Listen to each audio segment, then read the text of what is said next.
So I'd like to demo briefly some of the main features of Audio Hijack. And as mentioned in the accompanying text, Audio Hijack lets you essentially hijack any audio that your computer is making. So if there is an application which is making sound, you can grab that sound and record that sound. Which is incredibly useful if you have limited time and you need to very quickly grab a sound from somewhere, or if you find some great example but you don't seem to be able to find a place where you can really download it. You can just sort of grab the little bit you need and use it as you see fit.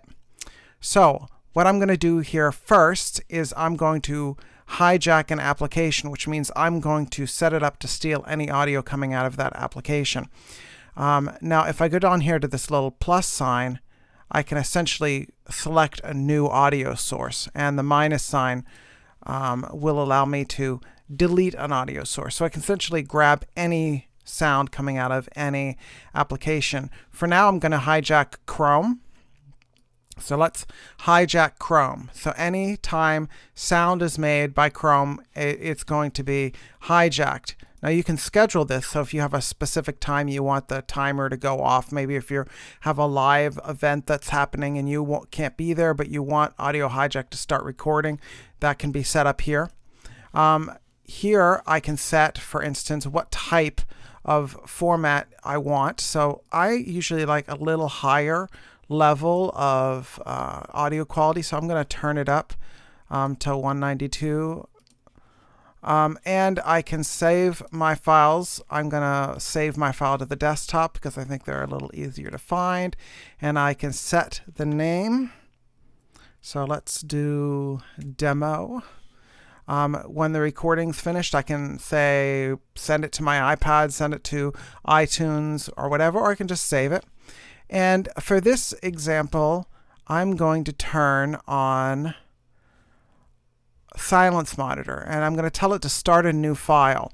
So what will happen is every time there's no sound coming out of Chrome, it'll essentially stop recording and then start recording again when Chrome starts to make sound again. And actually, I'm not going to put this on the desktop. I actually made a little folder. And we're going to stick it in the folder on the desktop so we can see all our little recordings afterwards. So I've hijacked the application and it's just waiting. I'm going to hit record, which means now the record is active. Now, if I don't want to hear what's being recorded, I can hit mute. And I will not be able to monitor what's being recorded. But generally, it's fine to leave it on. I like to hear what I'm recording. So we've got the recording set up. I'm going to just tuck it down in the bottom corner. And let's go to this YouTube clip. Here we can see our hijack, record, and here's a YouTube clip. So let's go ahead and play the YouTube clip and just say I wanted this first little bit of this Aaron Copland interview. Well, one starts, after all, with themes or rhythms or harmonies that occur to you. That's the given part. You can't just start writing music out of nowhere, made up of nothing. It has to take a musical form, and it generally takes that form by ideas, musical ideas, which occur to you. So I've recorded my little bit of audio coming out of YouTube. Now here is something else in Chrome I want to record. I have a little virtual instrument. So I'm going to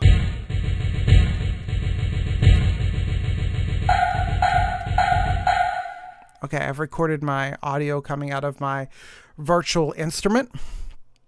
And then I'm going to finish with Chrome. So I go down here and I turn off the recording. And if I go to this folder which I've created, here I see what I've recorded. So let's look at another example.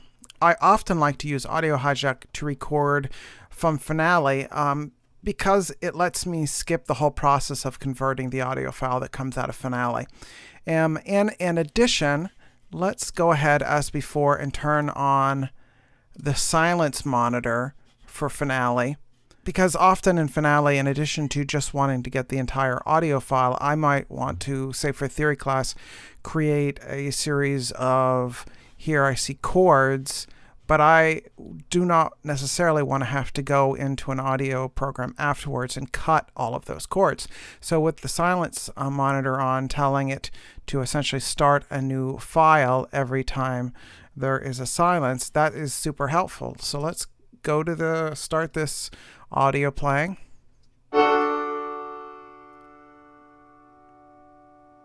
So that silence on arrest is going to trigger a new file.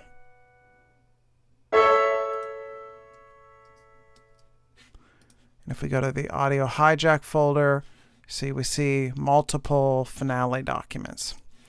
So again, that is incredibly time-saving and useful. Not only do I not have to convert the file to an MP3, something that is much more suitable for web distribution, but I also don't have to cut up an audio file into multiple parts if I wanted to create multiple examples from the same Finale document.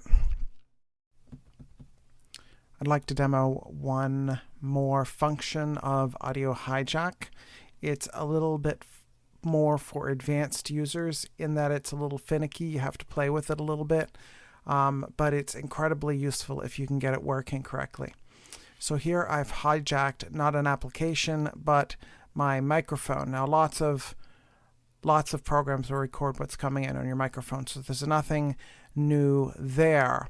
But if I go over here to Effects, there are numerous effects that I can add to the sound coming in. So I could, for instance, add a reverb effect to the sound coming in and change how that functions. Let's turn that off because it's a little crazy. But the one that I find particularly useful is called an application mixer here. So what I'm going to do, I've got one here set up already. Here's my application mixer. And I've already selected iTunes. And what it's going to let me do is it's going to let me record the sound coming out of iTunes and the sound coming out of my microphone at the same time. So you select the application like you select the application at the beginning. And I'm going to, under advanced options, include audio inputs. Now, if you want to split so that you have the audio from the iTunes in one ear and the audio from the microphone on different channels, you can also do that here. I'm going to hit OK. And you have to be careful here because if the sound coming from your mic is too hot, that will get in the way of the iTunes. So what I'm going to do is I'm going to hijack iTunes. And then why don't I bring my iTunes window up. We'll play a little bit of Haydn. And if I was teaching this, I would say, well, this is my first theme in my sonata form. And if you notice, it harmonically feels like we're in a single space. We're nice and solid. It's like we're home. We're in a house. We're sitting there. We're comfortable.